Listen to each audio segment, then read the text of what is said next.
Olá, eu sou a professora Graziele Lima, da disciplina de Química, e nesta aula nós vamos estudar as propriedades e estrutura das substâncias. Então, nós estamos no volume 2, na unidade 2, no nosso tema 2, certo?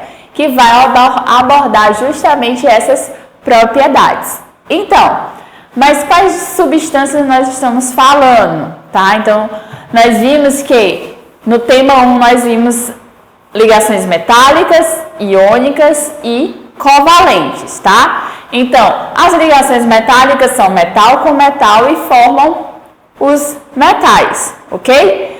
As ligações iônicas são metal mais ametal e formam os compostos iônicos. E vimos também que a ligação covalente é aquela formada por ametal mais ametal, ametal mais hidrogênio e hidrogênio com hidrogênio, tá? Então, nós temos aí as moléculas, tá? Então, moléculas é quando nós temos dois ou mais átomos ligados, que podem ser iguais ou diferentes, que estão ligados por meio de ligação covalente, tá? Então, nós temos as moléculas, tá bom?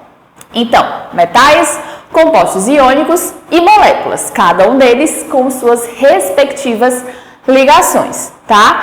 E aí eu falei para vocês que cada um desses compostos, eles possuem suas características, tá? Então nós vamos estudar no tema de hoje as características desses compostos, tá? Então nós temos os metais, os compostos iônicos e as moléculas. Então, os metais, eles vão apresentar quais características? Então, os metais, nós vamos ter que eles são bons condutores, tá? Tanto de calor como de eletricidade. Eles são maleáveis e dúcteis, ok? Eles vão possuir um alto ponto de fusão e alto ponto de ebulição, certo? Eles também apresentam alta densidade, tá? São materiais bem densos.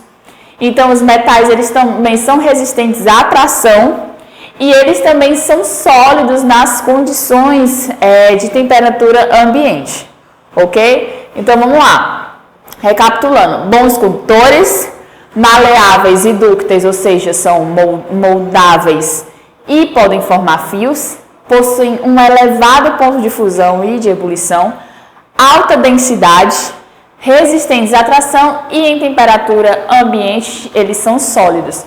Mas eu queria chamar a atenção de vocês para esses sólidos aqui, ó, porque existe um metal, certo, que a gente vê muito no nosso cotidiano, que ele é o único que em temperatura ambiente ele não é sólido, ele se apresenta como um líquido, certo, em temperatura ambiente, que é o mercúrio, tá, gente? Então, o mercúrio que forma aqueles que é utilizado, por exemplo, nos termômetros, certo? O mercúrio, ele se encontra em condições ambientes no estado líquido, tá? Inclusive, se por acaso acontecer de vocês quebrarem o termômetro, tem gente que acha muito bonito, né? Ver o metal lá e ele realmente é um metal muito bonito, mas jamais brinquem com mercúrio do que quebrou do termômetro, certo?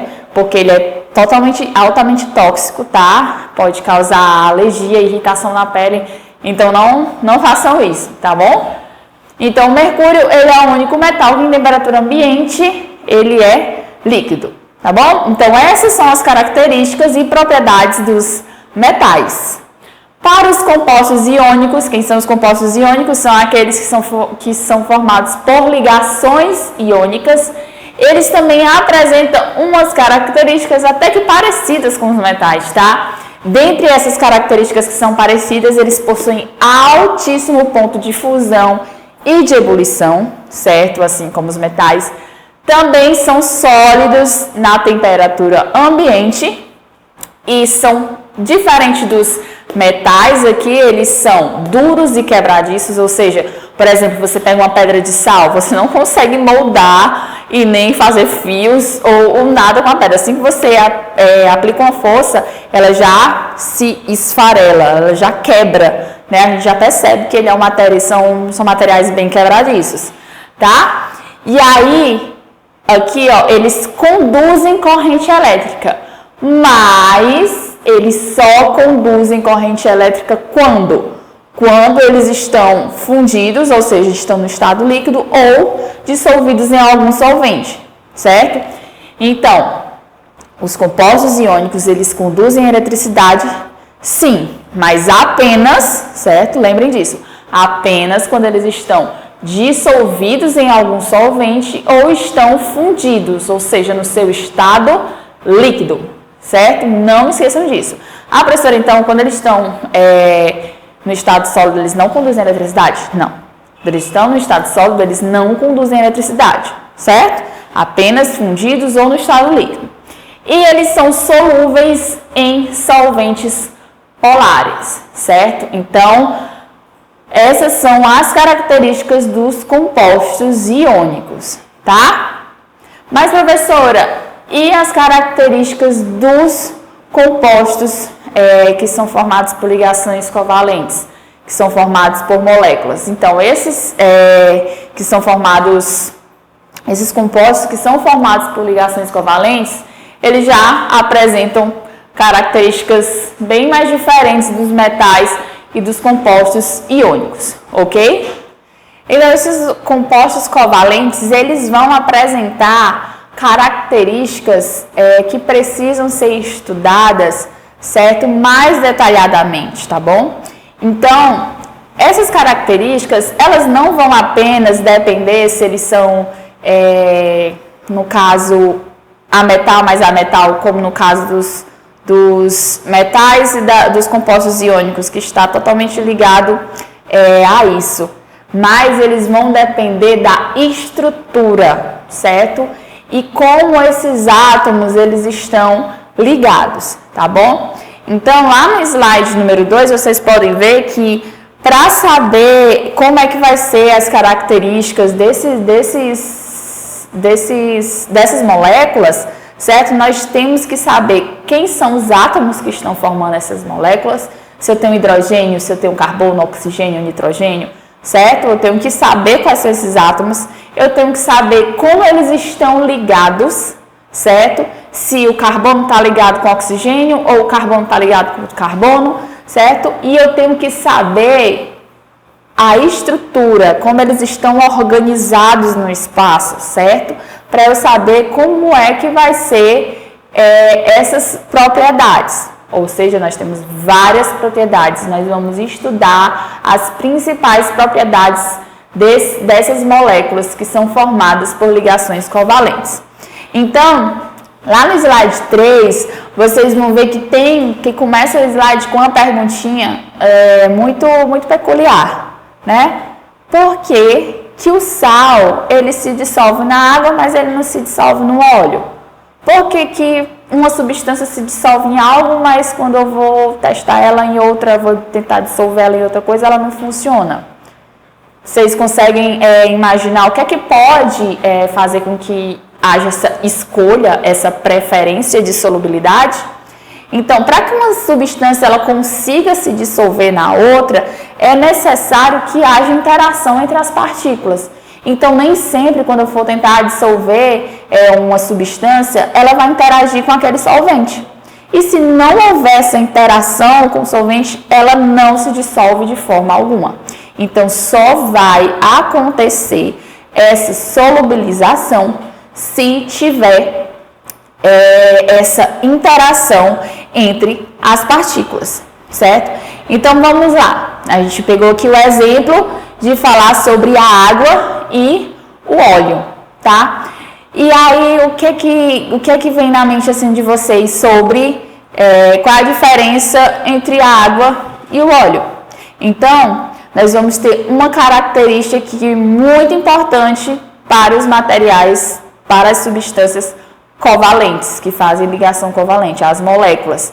Essas moléculas, elas podem ser polares ou apolares, certo?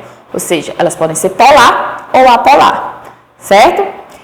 E aí, a gente já consegue perceber que a água e o óleo têm essas características de polaridade. Já deixo aqui adiantado que a água é uma molécula polar e o óleo é uma molécula apolar. Por isso que existe essa diferença de solubilidade entre os dois. Mas agora a gente vai entender o que é essa polaridade. Então vamos começar dando exemplo da água, certo? A gente vai tentar dissolver o sal na água. Então a gente tem um copo, a gente enche ele de água e a gente coloca uma colher de sal nessa água. Ela vai dissolver? Vai. Mas como é que acontece esse processo de solubilização da água? Ou do sal, desculpa. Como acontece esse processo de solubilização? Então, olhem lá na figurinha da página do slide 3. Vocês estão vendo que nós temos aí a estrutura do sal. Nessa estrutura do sal, vocês estão vendo que ela está bem ligada, né? Não está no seu estado sólido lá, não está separada nem nada, né? E aí, o que é que acontece? Quando a gente adiciona o sal na água, vocês podem ver que há a quebra dessa estrutura cristalina, não é? Vocês estão observando aí que nós temos o sódio, aqui ó, representado como carga positiva, né, de roxo, e nós temos o cloro de verde, certo? Representado aqui como uma carga negativa. Isso a gente viu no tema passado. E aí, vocês estão vendo que essas moléculas vermelho e branco, são as moléculas de água. E vocês estão vendo que elas estão circulando os íons tanto de sódio e de cloro que estão dissolvidos em água. E vocês estão vendo que o lado positivo da molécula de água está voltado para o lado negativo e o lado negativo da molécula de água está voltado para o lado positivo. Professora, lado negativo, lado positivo da água, como assim?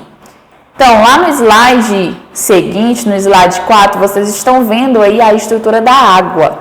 Tá? E vocês lembram também que no tema 1 nós falamos sobre eletronegatividade, que existe alguns átomos, alguns elementos químicos que têm muita afinidade por elétrons.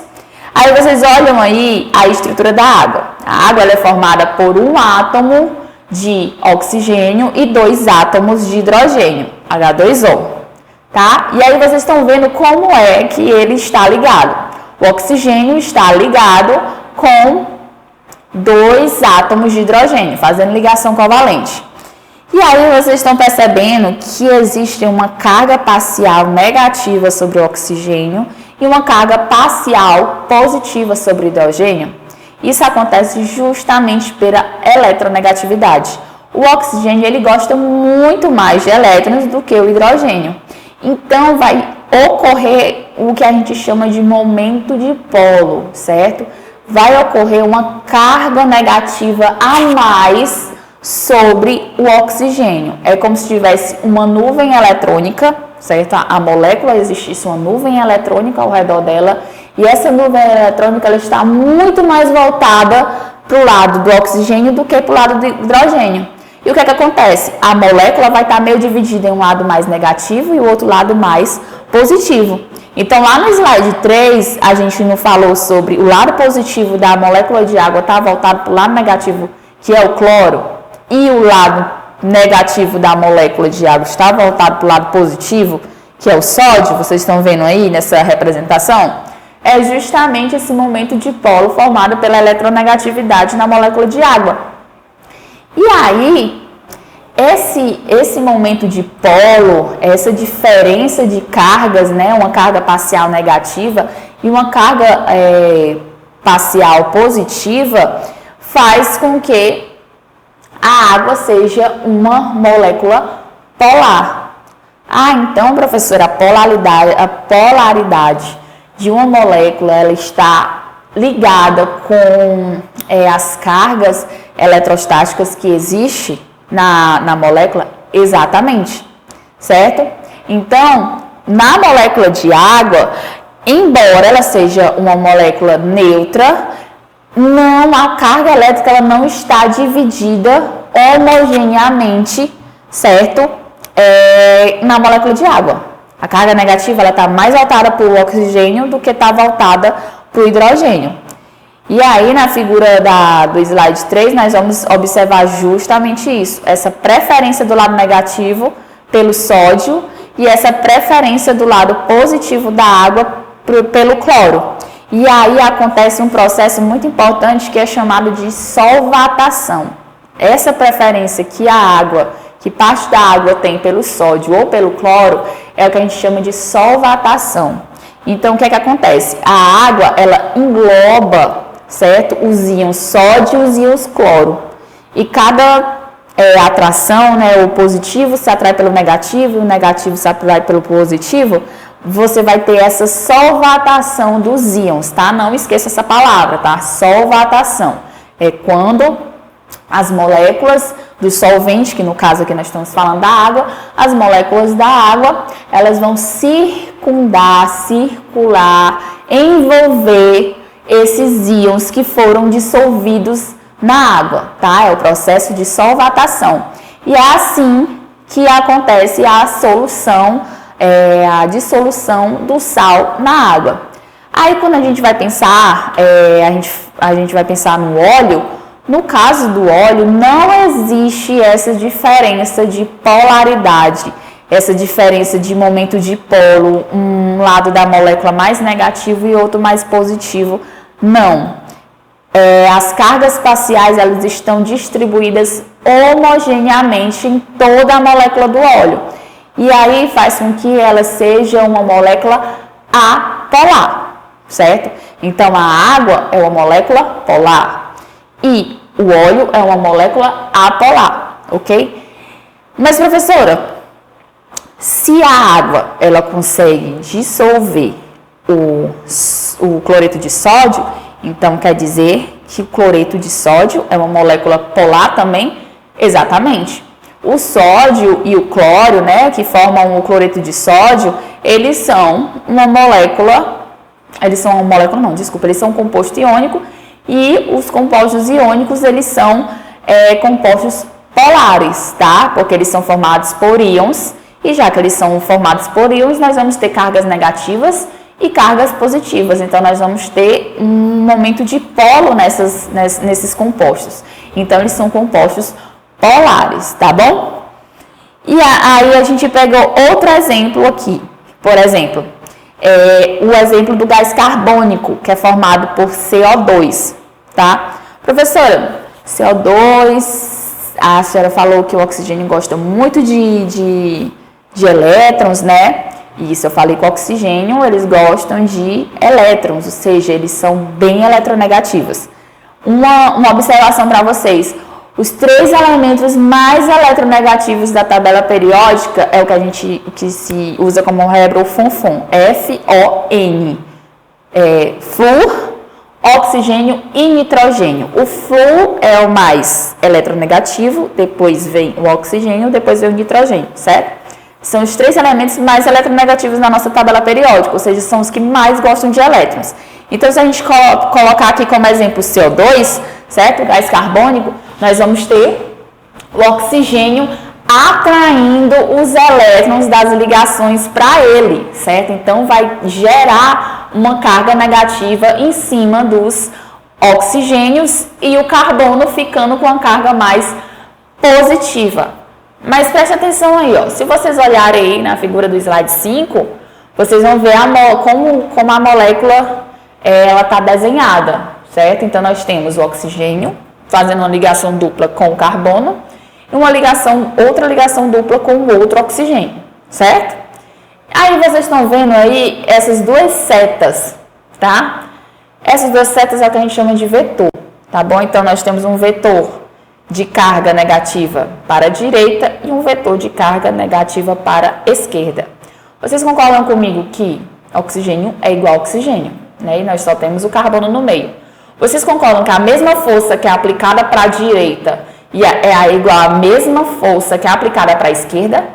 Concordam comigo? Isso a gente vê em física, tá? Então, Se a mesma força que é aplicada para a direita é a mesma força que é aplicada pela esquerda, e elas estão em direções opostas, o que é que acontece no cálculo de vetores? Elas se anulam, certo? Então, tem a mesma força sendo aplicada para lados diferentes. Então, essas forças elas vão se anular. Então, se eu não tenho mais a mesma força exercida para ambos os lados, que elas se anulam, a molécula passa a ser o quê?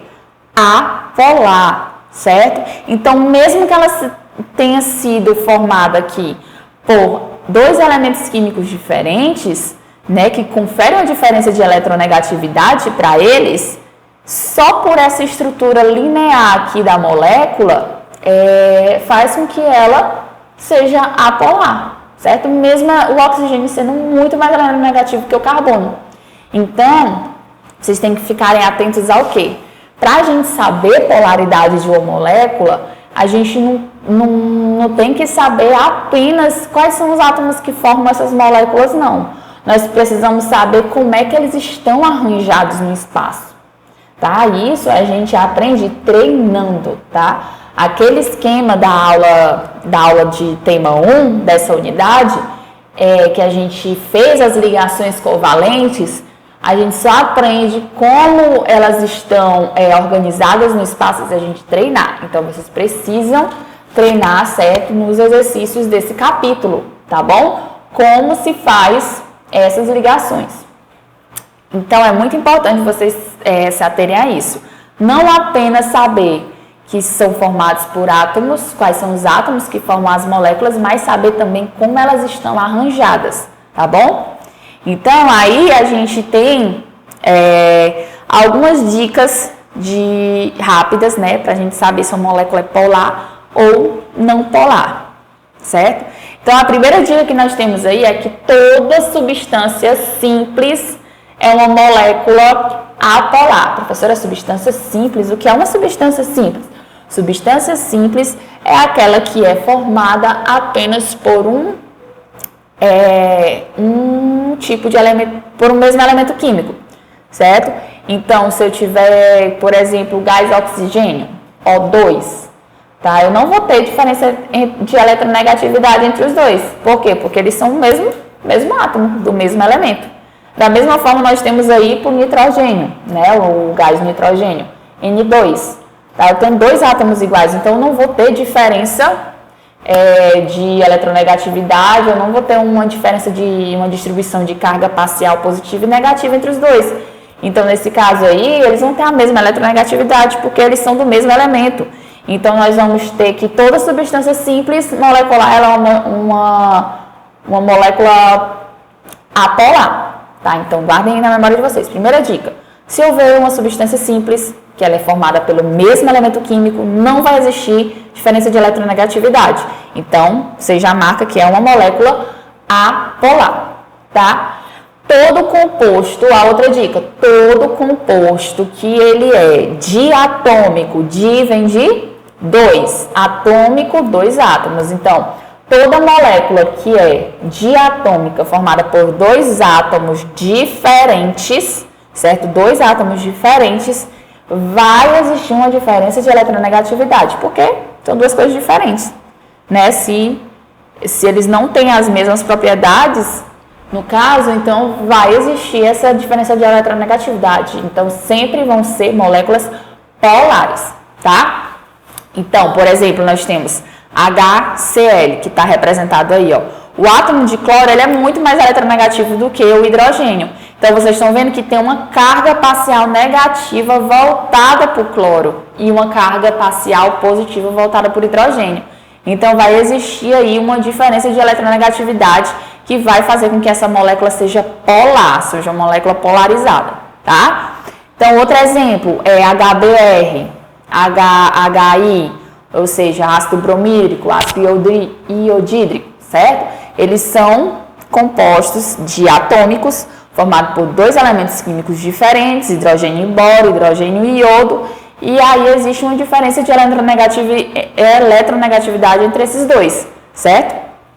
Então, toda molécula que for diatômica, de átomos diferentes, ela é formada por é uma molécula apolar, certo? E aí nós vamos ter outra dica, certo? Que é para compostos moleculares mais maiores, certo? Então vocês têm aí a estrutura de duas moléculas apolares e uma polar, certo? Então vocês vejam aí, ó, a gente só consegue saber se a amônia vai ser polar ou apolar e o metano vai ser polar ou apolar se a gente conseguir desenhar a estrutura para eles. Então, o nitrogênio, nós vimos no tema passado que ele tem 5 elétrons na camada de valência. E ele está ligado com o hidrogênio. O hidrogênio, para ficar estável, ele precisa de 2 elétrons. E o nitrogênio, ele precisa de mais 3 elétrons. Então, esse nitrogênio vai precisar fazer mais 3 ligações, que é o que vocês estão vendo aí que está acontecendo, ó. Esse nitrogênio, ele está se ligando com 3 átomos de hidrogênio, tá? E aí, o que é que acontece? Esses elementos estão organizados de uma forma que não há cancelamento vetorial, como a gente viu no CO2, tá? Vocês estão percebendo aí, ó, que forma tipo uma pirâmide. E aí, o nitrogênio, ele é muito mais eletronegativo do que o hidrogênio. Eu falei para vocês que o nitrogênio é um dos mais eletronegativos elementos químicos da nossa tabela periódica. Então, vai ocorrer o quê? Uma formação de carga negativa sobre esse nitrogênio. E no caso do hidrogênio, vai ocorrer a formação de uma carga parcial positiva sobre ele, certo? Então, essa molécula vai ser o quê? Polar ou apolar?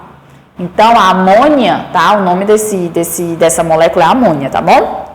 Então, a amônia, ela é uma molécula polar porque existe essa diferença de eletronegatividade entre os elementos que a formam e não há cancelamento vetorial, tá bom?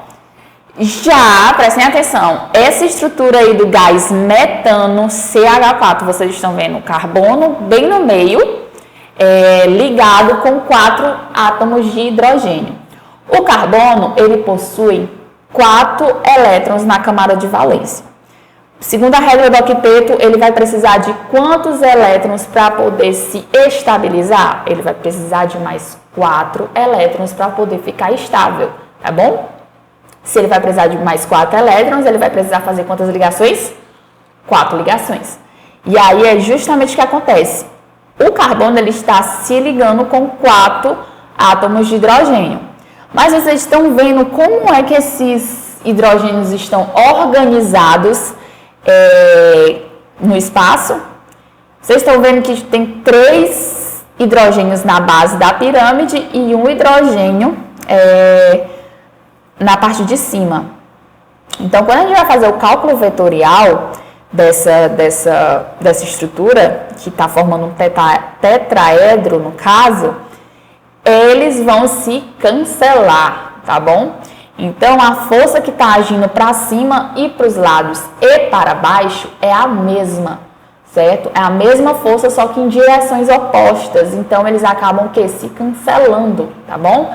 Então, se eu tenho vetores em direções opostas, eles se cancelam quando eles têm o mesmo valor em módulo, tá? Então, eles estão se cancelando e se eu não tenho mais mesmo eu tendo uma diferença de eletronegatividade entre esses elementos que estão formando a molécula, mas, de acordo com o cancelamento vetorial, eles não vão ser mais uma molécula polar, eles passam a ser uma molécula apolar, certo? Então, vocês percebem com esse exemplo aqui que, mesmo existindo essa diferença de eletronegatividade, eles se cancelam nos vetores que o formam, tá? Então, ele vai ser uma molécula apolar. Então, isso a gente consegue, certo? Com bastante treino.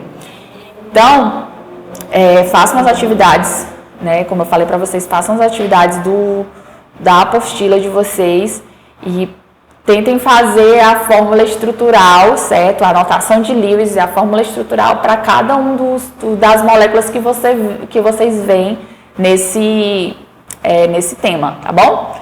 Então, o que é que a gente aprende sobre essa primeira parte de polar e apolar? Que semelhante ele vai dissolver semelhante, certo? Então, o que é que acontece? Nós temos uma substância polar, ela dissolve outra substância polar. E uma substância que é apolar, ela vai dissolver outra substância que é apolar, certo? Então, o polar ele vai dissolver polar e apolar dissolve apolar. Então, sempre lembre disso, semelhantes dissolvem semelhantes, tá? E aí, no slide 9, nós temos outra perguntinha que também depende muito da polaridade, tá? Porque as substâncias moleculares, elas se apresentam em qualquer estado físico à temperatura ambiente. Nós vimos mais cedo, né, que metais e compostos iônicos são sólidos à temperatura ambiente, né? A maioria são sólidos à temperatura ambiente. Já as moléculas, ela tem essa outra peculiaridade, que elas podem estar no estado gasoso, no estado líquido ou no estado sólido à temperatura ambiente. Vai depender de quê? Vai depender da polaridade e da massa molecular dessas moléculas, tá? Mas, professora, por que depende da polaridade? Porque moléculas polares, elas têm, como eu falei para vocês, uma diferença de eletronegatividade, cargas aí negativas e positivas distribuídas na molécula, faz com que elas tenham atrações mais fortes por outra molécula que também seja polar.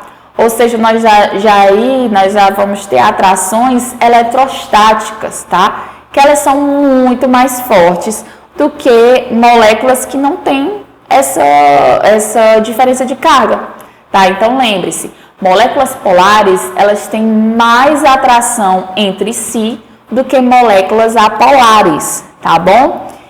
E se moléculas polares possuem maior atração entre elas, é muito mais difícil a gente o quê? Separá-las. É muito mais difícil, por exemplo, moléculas que são polares estarem em estado gasoso, ou seja, separadas umas das outras, né? Na temperatura ambiente, porque elas se atraem, tá? Então, vocês sabem, estado gasoso, as moléculas estão bem separadas. Estado líquido, elas estão um pouco mais próximas. Estado sólido, elas estão bem próximas umas das outras, né? Então, o conceito básico de sólido, líquido e gasoso, a distância que as moléculas têm de uma das outras, né? Os átomos têm um dos outros. Então, no estado gasoso muito separado, no estado líquido a distância já é bem menor, e no estado sólido elas estão muito, muito, muito próximas, tá? Então, essa é a diferença das moléculas polares e apolares. As polares têm muito maior a força de atração entre elas, justamente pela diferença de cargas, né, negativa e positiva, que vai fazer com que uma molécula se atraia muito mais fortemente pela outra.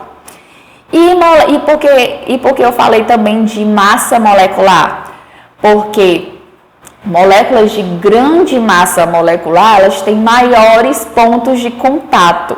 Se elas têm maiores pontos de contato, elas vão ter mais atração uma pela outra, certo? Então, moléculas que têm grande massa, elas também apresentam, certo? Forte atração, né, entre elas, interação entre elas. Então, vamos pegar aqui um exemplo no slide 10. Vocês estão vendo aí, eu estou pegando exemplo de duas substâncias que elas têm massas moleculares muito próximas, ou seja, nós não vamos nos ligar à massa molecular, vamos falar de polaridade. Vocês estão vendo que elas têm polaridades diferentes. Nós temos aqui o HCl, que é uma molécula diatômica formada por dois elementos químicos diferentes. Então, vocês lembram daquela dica que eu dei para vocês? Moléculas diatômicas formadas por elementos químicos diferentes, elas são o quê? Polares, tá? Elas sempre vão ser polares. E o F2 aqui, certo? Vocês estão vendo que ele é uma substância simples, formada pelo mesmo elemento químico. Eu também dei essa dica para vocês. Se é uma substância química formada pelo mesmo elemento químico, ela é uma molécula polar ou apolar? É uma molécula apolar. Agora vamos analisar o ponto de ebulição que está aí do lado dessas duas moléculas. Vocês estão vendo que o ponto de ebulição do HCl é menos 85 e o ponto de ebulição do Flu é menos 188. Então, vocês estão vendo que o ponto de ebulição do Flu é muito menor do que o do HCl. Isso acontece por quê? Porque as moléculas de HCl, elas estão muito mais ligadas uma com as outras, certo? Elas se interagem muito mais fortemente, porque elas são moléculas polares, tá? E aí, o ponto de ebulição dele, gente, ponto de ebulição, né, fazendo uma ressalva, que é quando a gente tem a transformação do líquido para o gasoso, tá? Nós vamos ter aqui, né, o ponto de ebulição do ácido clorídrico, que é o HCl, menos 85. Já do Flu, nós temos uma temperatura baixíssima, que é menos 188, tá? Então, essas moléculas, elas não têm uma baixa interação entre elas, porque elas são moléculas apolares, tá? E já no próximo slide, nós vamos ver, eu peguei aqui exemplos para vocês, nós temos todas as moléculas aí, elas são o quê? Vocês estão vendo que elas são substâncias simples do mesmo elemento químico, todas as três. E vocês estão vendo que elas são o quê? Apolares, né? A gente já falou isso repetidamente. Substâncias simples, mesmo elemento químico, são moléculas apolares. Então, nós temos aí, ó, Cl2, Br2 e I2, tá? Se eu estou mudando, se elas todas são moléculas apolares, o que é que vocês acham que vai diferenciar aí uma das outras? Vai diferenciar a massa molecular. Então, eu já adianto para vocês que a massa molecular do cloro é muito menor do que a do iodo. O iodo é um elemento de massa molecular bem elevada. Esse número de massa molecular, gente, vocês olham na tabela periódica, tá? Tem lá falando a massa molecular de cada elemento químico, tá? Então, nós temos 2 átomos de cloro ligado, 2 átomos de bromo ligado, 2 átomos de iodo ligado um com o outro. Então, a massa do cloro é muito menor do que a massa do iodo. Aí, vocês estão vendo aí, ó, o ponto de ebulição deles. O do cloro é menos 34, a do bromo é 53 e a do iodo é 184. Então, vocês podem ver aí que o cloro em temperatura ambiente, qual é o estado dele? O estado físico dele. Temperatura ambiente aí com esse ponto de ebulição, ele vai ser estado gasoso, né? E o bromo com 53 graus Celsius como ponto de ebulição, ele vai ser o quê? Líquido em temperatura ambiente. E o iodo, ele vai ser o quê? Em temperatura ambiente? Vai ser um sólido, tá? Então, vocês podem ver aí que só mudando o tamanho da molécula, a massa molecular da molécula, vocês podem perceber aí que a gente vai mudar o estado físico da molécula. Então, é justamente aquilo que eu falei. Moléculas polares se atraem fortemente, assim como moléculas de grande massa molecular também estão mais atraídas.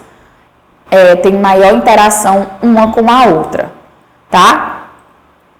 E aí nós trazemos outro questionamento também que é muito importante, certo? O nosso último questionamento dessa aula é por que o gelo, ele flutua.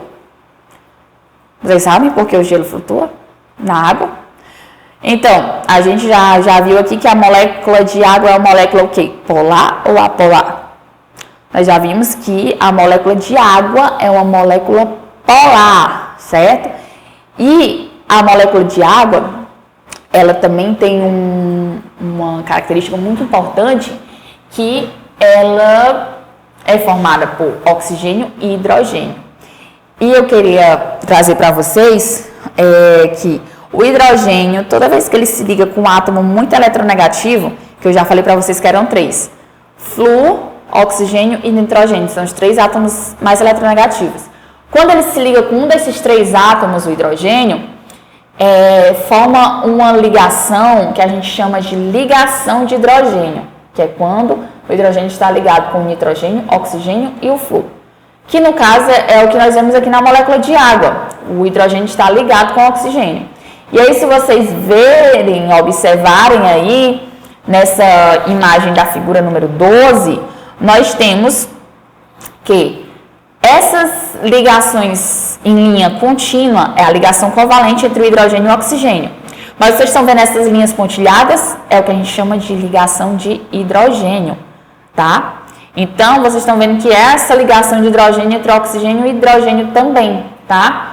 E aí, isso confere uma alta força de interação entre as moléculas da água. E no caso de quando a gente tem a formação do gelo, vocês podem ver aí na figura 13 que quando a água congela, elas vão se arranjar nessa forma aí, ó, tridimensional. Vocês estão vendo que está formando tipo um hexágono. Então, quando a gente tem a solidificação da água, ela vai formar essa estrutura aí. Essa estrutura ela é muito firme.